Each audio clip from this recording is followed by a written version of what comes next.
Hello friends, welcome to our channel. టమాటా రసం ఎలా prepare చేసుకోవాలో చూద్దాము. ముందుగా 3 టమాటాలు తీసుకొని పీసెస్లా కట్ చేసుకోవాలి. తర్వాత ఒక బాండీ తీసుకొని నిమ్మకాయ సైజ్ అంతా చింతపండు తీసుకోవాలి. ముందుగా టమాటాలు కట్ చేసిన ఆ టమాటాలు కూడా ఆ బాండీలో వేసుకొని తగినంత వాటర్ పోసేసుకొని స్టవ్ పైన పెట్టుకొని బాయిల్డ్ చేసుకోవాలి. టమాటాలు మెత్తగా ఉడకాలి. వీడియోలో చూపించే విధంగా టమాటాలు అనేటివి ఉడకాలి. టమాటాలు ఉడికిన తర్వాత స్టవ్ అనేది ఆఫ్ చేసేసి అది మొత్తం చల్లారిన తర్వాత టమాటాలు ఏం లేకుండా వాటర్ అనేటివి సపరేట్ చేసేసుకోవాలి. తర్వాత ఒక బాండీ పెట్టుకొని బాండీ హీట్ అయిన తర్వాత 3 టేబుల్ స్పూన్ ఆయిల్ వేసేసుకోవాలి.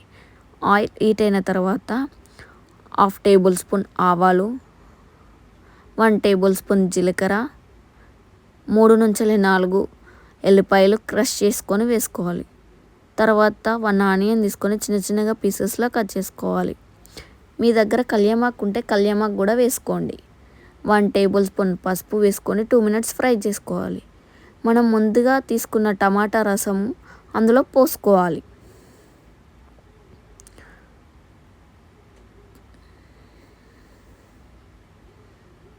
అందులో పోసుకొని ఒక 5 మినిట్స్ బాయిల్ చేసుకోవాలి.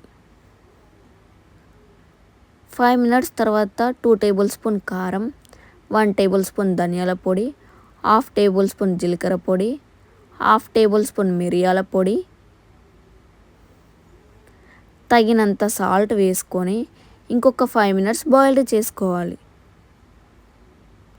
తర్వాత కొంచెం కొత్తిమీర వేసుకొని ఇంకొక 2 మినిట్స్ బాయిల్డ్ చేసుకోవాలి. ఈ టమాటా రసం అనేది చాలా ఈజీగా చేసుకోవచ్చు. జలుబు దగ్గు అయినప్పుడు చేసుకొని తింటే చాలా బాగుంటుంది.